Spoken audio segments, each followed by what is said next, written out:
Welcome to the lecture series on gender in Indian history up to 1500 CE. In today's lecture, we would be discussing about Brahmanisation and Sanskritization, the process of masculinization in the Tamil region. This discussion would largely be based on several myths and folklore. Myths and folklore can be very important source to understand gender perspective of the past. Myths and folklore can be described as the traditional art, literature, knowledge and practices that are passed from one generation to another largely through the oral traditions. The information thus transmitted largely indicates the shared ideas, communication skills as well as the values, customs and traditions of a particular group. Myths largely explain a society, its concerns as well as they provide models of behavior that can help in validating as well as highlighting some specific social order that must have been prevalent during that period of time. Myths also give some kind of a religious explanation about the origin of the beginning of specific customs or specific traditions. The story is timeless and the events are largely symbolic. So it is not as if the events that are narrated in a myth or in a fable must have happened the way it is narrated.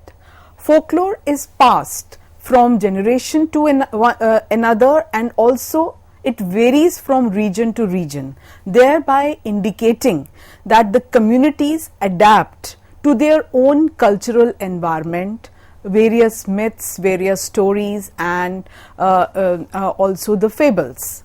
The study of folklore is not just a interesting pastime or a pleasant pastime that is useful primarily for wasting time. Rather, it can be used by serious scholars to understand the specific behavior that must have been prevalent in society during various spans of time. So basically the myths, they speak volumes about collective consciousness as well as unconsciousness. Myths are held to be the direct expression of both the conscious as well as the unconscious. They are tales that are produced, treasured, manipulated by a collective working and thinking of a community which largely and invariably appears to be a religious community.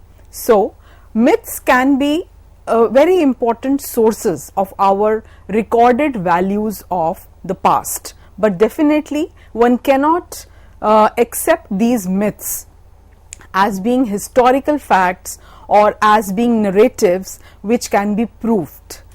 Now there are various tales and the tales are important and they are meaningful only if they are understood in their specific contexts. So tales are told in different contexts and also they kind of convey a variety of meanings. To contextualize a tale completely, one has to know who the teller is, who the teller of that particular tale is and when that tale was narrated, where it was narrated, region, what was the region and to whom it was narrated. So all these are some specific questions that a scholar or a sociologist or a historian or an anthropologist needs to ask before depending their search, their research or their study on these tales, myths and several narratives. So a very important question that needs to be asked is that what he or she and the listeners thought of the tale. So what was the impact that particular tale was expected to have on the listeners when they heard that tale, and other such similar details need to be outlined. Now, a very interesting development and a very important phenomenon that has been discussed at length by several sociologists is that of Sanskritization. Sanskritization is the process by which castes or tribes placed lower in the caste hierarchy, they try to adopt, they try to move upward. They want to improve their social status by seeking an upward mobility. And how do they do this? They do this by aping, by emulating, by copying the rituals and practices of the upper castes or the dominant castes. Now, this term was made popular by Indian sociologist M.N. Srinivas in the 1950s.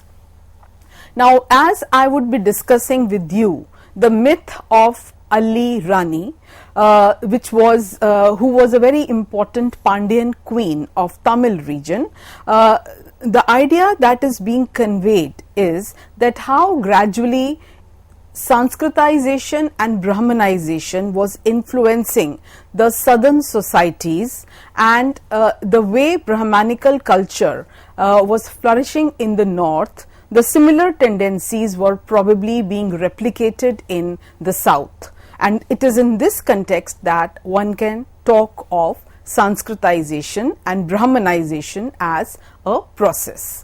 Now, coming to the myth of Ali Rani, there is an attempt to imagine Tamil women within patriarchal framework. Ali's myths get transformed from a warrior Pandyan queen who was a hater of masculinity, she was a hater of men, and how she was converted to the submissive wife of Arjuna, the great mythical hero of Mahabharata, and how gradually Ali Rani, who was once a hater of men, accepted her fate, and she started behaving like a dutiful and an obedient wife. Now, this is the myth that has largely been studied by a great scholar, late Vijaya Ramaswamy, and how she has narrated and explained the legend of Ali shows the gradual process by which a narrative is tamed to fit into a patriarchal mold. Now, Vijaya Ramaswamy analyzed a 1500 years old Tamil ballad about Ali and how it underwent a change, a complete metamorphosis in 4 different narratives which she has studied in her famous work. So, she has kind of explored the various stages as well as the various cinema versions of the ballad in order to explain this metamorphosis that had been going on for several decades and rather centuries. So, Ali became the favorite theme of many dramatic groups in 19th and 20th century, and several stage performances as well as cinematic versions appeared in Tamil cinema, which were around the theme of Queen Ali and what all happened to her. Now, this largely appears to be some kind of a cultural appropriation. So, the presence of Ali Rani's myth in the Mahabharata is confined to the South Indian version of the epic, and this is largely indicative of the process of cultural appropriation of several local and indigenous myths, beliefs as the epic moved southwards. So, therefore, it is right to use the term cultural appropriation. So, we see that there were mutations, there were changes in Ali ballad through time and space, and throughout there was an attempt at patriarchal appropriation of Ali myth. So, basically taking away the originality from the story, because in the original story Ali was a fearless and independent minded Pandyan queen who was hater of men and she never wanted to marry. But at the end the ballad was changed to such an extent that It conveyed that how the great hero Arjuna was successful in his endeavor and he was successful in breaking the spirit of Ali, that she accepted her fate quietly. Now, this entire narrative has been described by Vijaya Ramaswamy as the taming of Ali. The story of Ali figures in the Tamil version of Mahabharata, where Ali is described as a type of a warrior beauty who was a constant hater of men since she was born, and she was so brave and she was so able that she ultimately ruled over the Pandyan kingdom. However, the Ali legend and the ballad got transformed soon into the patriarchal narrative. The Ali story is analyzed largely against the background of early Tamil society and culture, and this metamorphosis or this change of Ali into the submissive wife of Arjuna can be understood largely with reference to the process of Brahmanisation and Sanskritization in the Tamil region, something that I had explained right in the beginning of the lecture. So soon it was discovered that how Ali, who was once a very strong-minded, a valorous woman, and how the character of Ali was developing on the lines of Mudi Mangalir. Mudi Mangalir meant in Tamil the brave women who are featured in Sangam anthologies like Pattu Pattu and Ahana Nuru. So such women used to be discussed a lot in the Tamil literature, and there was a repeated reference to women carrying shining spears as being beautiful, courageous and very alert, and not falling into the old kind of description of women being dutiful and beautiful wives. However, there were a number of scholars also who mentioned about this myth, like Neelkantha Shastri in History of South India. He discussed how on the basis of oral tradition the Pandyan kingdom was founded by a woman, and Neelkantha Shastri pointed out that how probably there could be a possible connection with the story of Ali's marriage to Arjuna, who is also known by the name of Vijaya. Now, if we go back further and if we talk about the pre-Brahmanical Tamil society, then one realizes that Ali was a product of pre-Brahmanical Tamil social structure in which women moved about freely between the public and the private domain. So Tamil women were active participants in agriculture, they were cultivators, they also indulged in dairy farming as well as warfare. And as the society was still tribal and it had not really transgressed completely from tribal to a settled or an agricultural way of life. So, when we are talking about a pre-Brahmanical Tamil society, the overall existence of such free-spirited women was nothing unusual. So, socially, women moved freely among men and had the freedom to choose the man they wanted to marry.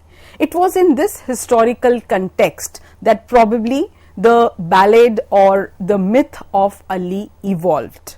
Eventually, as Tamil society came under Brahmanical and Sanskritic influence, the patriarchal system prevailed upon. So, you see, this transgression was subtle and it was also consciously attempted, so that the same kind of patriarchal system that was prevalent in the north and which was very much a part of the Brahmanical Sanskritic culture comes to exercise its influence over the other regional societies also.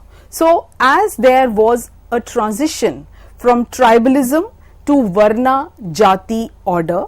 This transformation of the Kasi tribal society of South India into a caste or jati based society was largely the influence of Brahmanisation as well as Sanskritization, which ultimately resulted in patriarchy, in the triumph of patriarchy in the region. So, the Brahmanical notions of purity and pollution largely created untouchability as well as patriarchal hegemony.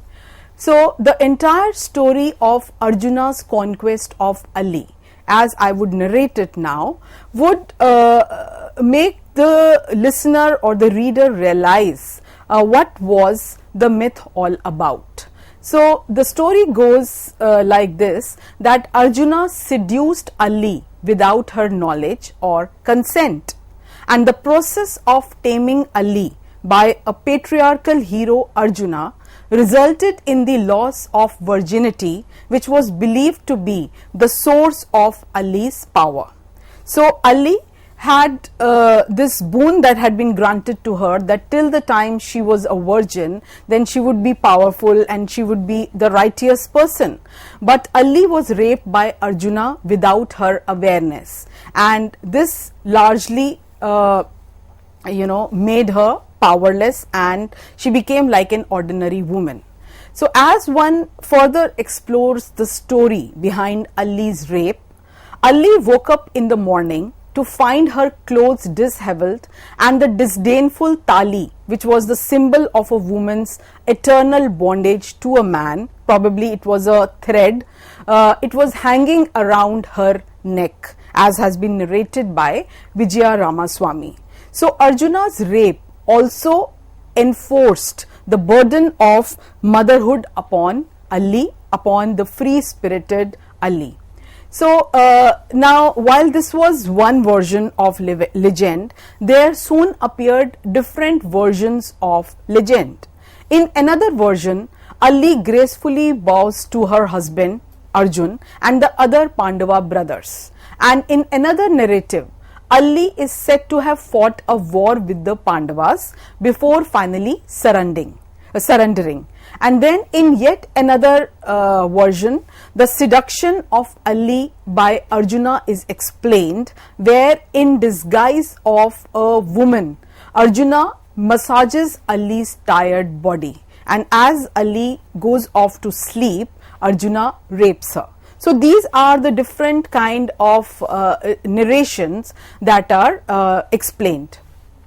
So, the entire theme that one comes across or the notion that one comes across is that of purity and pollution. The notion of pollution marginalized women both ritually as well as socially.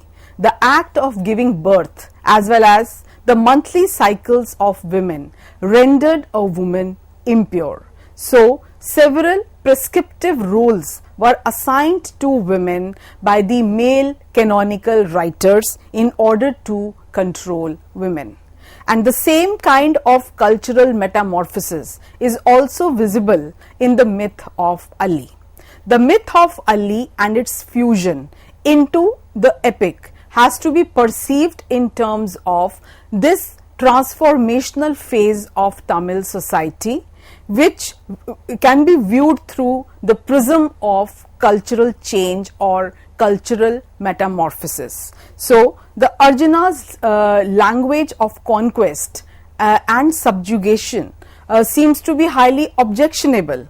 So, instead of using the words of love or the words of repentance, Arjuna's language is that of a conqueror and that of finally subjugating the pride of a woman, and his words largely indicate his power.